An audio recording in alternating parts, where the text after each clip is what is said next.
No Brasil, são 12 mil mortes anuais pelo suicídio. E ficou constatado também que, em 90% dos casos, as pessoas que se suicidam, elas têm problemas mentais, e o maior deles é a depressão. Nós temos um tabu muito grande em falar do suicídio, porque nós acreditamos que, se a gente falar sobre o suicídio, a gente está provocando, a gente está induzindo, a gente está facilitando, quando é o contrário. Tem que ser falado, esse tema tem que ser falado, não pode virar um tabu entre as famílias, um tabu entre as pessoas, um tabu entre as religiões. Esse tema precisa ser falado e precisa ser debatido também. As pessoas têm que entender o porquê não fazer, porque não é legal tirar a própria vida, não por medo, não pela a ideologia do medo, a religião do medo, mas pelas consequências e também porque elas não encontram a solução que elas procuram. E é engraçado que eu já escrevi por várias pessoas que caíram nessa cilada do suicídio, várias. Pessoas boas, espíritos bons, porque quando ocorre o suicídio, as pessoas estigmatizam eles a partir do suicídio, esquecem toda uma vida que eles tiveram, seja uma vida mais breve, seja uma vida mais longa, esquecem tudo aquilo. E essas pessoas são pessoas como qualquer um de nós que assiste hoje, que está aqui. O suicídio não consta na Bíblia a palavra suicídio, ela só veio aparecer lá com Santo Agostinho. Eles criaram essa palavra para dar significado que isso não é legal. Essa palavra foi criada a partir de então. Mas na Bíblia tem vários casos de suicídio. Cada suicídio é diferente, nenhum caso é igual. E também não seria inteligente, nem muito menos justo, do ponto de vista divino, que todos os suicidas passassem pelas mesmas penas ou que passassem pelos mesmos processos. Na minha visão, e agora eu falo como Mayra, como médium, o suicídio é mais um caso de morte, é mais um procedimento de morte. É uma experiência também humana. Qualquer um de nós, eu nem tenho medo de ser criticada por isso, qualquer um de nós pode pensar em tirar a própria vida. Qualquer um de nós. Por quê? Porque tem vários motivos que são subestimados pelas pessoas. Você muitas vezes faz uma brincadeira com alguém, você muitas vezes usa a sua religião contra alguém, você muitas vezes é preconceituoso, você muitas vezes não dá chance, e você acha que certos comportamentos são inocentes. Mas o que ele causa na pessoa, as coisas que ele provoca, não são tão inocentes assim. Então, esse é um comportamento que pode passar pela cabeça de qualquer um.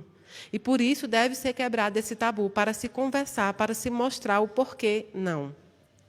A gente vai começar falando pela Bíblia. Na Bíblia tem vários casos de suicídio, apesar que o que ficou mais famoso foi o de quem? Judas, né? Porque lá no final da Bíblia, lá na Escritura, ele diz que Judas se suicidou, se enforcou, e logo depois seu corpo cai no chão e se reparte. Então, esse é o caso mais famoso que narra-se na Bíblia. Mas existiram outros. Existiram Saul.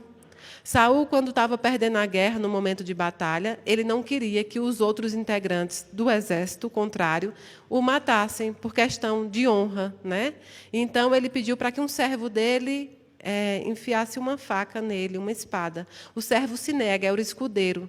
Então, Saul se joga sobre a espada, simplesmente pela questão de honra, de não querer ser morto pelo inimigo. E vendo também que Saul havia morrido, o servo também se suicida da mesma forma. Existe também o suicídio do conselheiro de Davi, na verdade, de Salomão. Pelo simples fato do rei Salomão não ter seguido o conselho dele, ele achou aquilo desonroso e também tirou a própria vida. E existe um caso ainda também muito famoso que as pessoas, muitas vezes, os teólogos e algumas áreas de teologia que você estuda, não tem muitas vezes como suicídio, que é o de Sansão, tem como autossacrifício, né? Porque Sansão ele vai para o templo e diz que morra eu com os filisteus. Então, ele derruba o templo em cima dele para matar todos os filisteus que estavam ali, e ele, claro, morre junto. Mas, nessa situação, as pessoas consideram isso como um autossacrifício. Então, a Bíblia, ela apenas narra esses casos, ela não leva além, ela não diz quais as consequências, ela não fala abertamente sobre o suicídio, porque não era conhecido naquela época com essa palavra suicídio, como outras palavras já não existiam na Bíblia. O suicídio é causado pela depressão ou por outras coisas, é uma doença também. A depressão é uma doença como o câncer, como qualquer outra doença, que deve ser tratada, e deve ser tratada por médicos. Estrutura médica, clínica.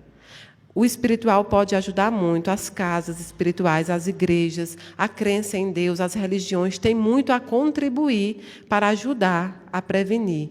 Mas o tratamento é feito por médicos, é feito com a tecnologia que nós temos. Algumas pessoas precisam tomar remédio e isso não é vergonha nenhuma, porque muitas vezes a depressão é biológica, é química, há fatores químicos nisso.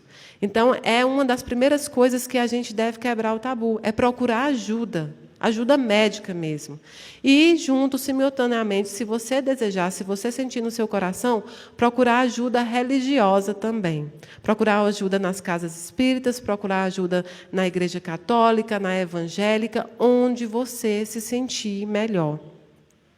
Então, passado isso, a gente vê que muitas vezes são criados uns tabus muito fortes ou umas estigmatizados muito fortes, estigmatizam eles muito forte pela questão da religião. Se vocês procurarem entender, já existiram suicídios chamados religiosos.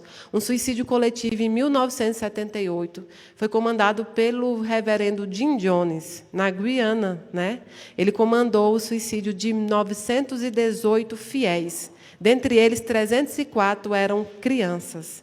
Tudo isso impregnado pela fé, impregnado pela existência de que ele coordenava ali um grupo de pessoas que viveria numa sociedade muito melhor do que essa sociedade que tinha fora da que ele criou. E aí, quando as pessoas quiseram sair, ele não deixou. Algumas foram mortas a facadas, outras foram mortas a tiro. Ele foi morto a tiro também, alguém atirou contra ele no final, porque ele pediu, e grande parte se suicidaram com refresco de uva envenenado. As mães deram para os seus filhos e depois tiraram sua própria vida. E tudo isso que eu estou falando abertamente com vocês é para vocês terem ideia que, dependendo dos extremos, de religião, de doutrina também, isso também pode causar mal. Uma religião que prega apenas a violência, que prega apenas que não existe um perdão, que existe um inferno eterno, que existem pecados que não são jamais perdoados por Deus, ela, no mínimo, não está sendo empática ao comportamento humano que qualquer pessoa, qualquer um de nós pode ter. Em algumas épocas, algumas religiões sequer faziam oração pelas pessoas que se suicidavam. Sequer poderia ir a um velório ou coisa parecida. Olha que absurdo. Isso é um absurdo. E então a gente vem conhecendo a doutrina espírita, que bem fala sobre o suicídio. Por que não fazer o suicídio? Primeira coisa é que o sofrimento não acaba. O suicida, ele não quer tirar a própria vida. Ele não quer morrer. Não existe essa ideia que ele quer morrer. Ele quer tirar a dor que está dentro dele. Ele quer acabar com o sofrimento que foi causado muitas vezes por ele, muitas vezes por pessoas terceiras, fora da família, causadas por situações que ele não soube falar, não teve chance de falar, não quis falar, por depressão, por uso de drogas, de bebida, por casos amorosos, por muitas e muitas questões. Então, ele não quer tirar a própria vida. E isso é uma ilusão. Ele não quer morrer. Ele não quer morrer. E a grande parte deles sabem, ou pelo menos têm na sua cabeça, que podem enfrentar algo muito ruim por conta desse ato. Então, o que eles não querem é morrer. Eles querem tirar a dor.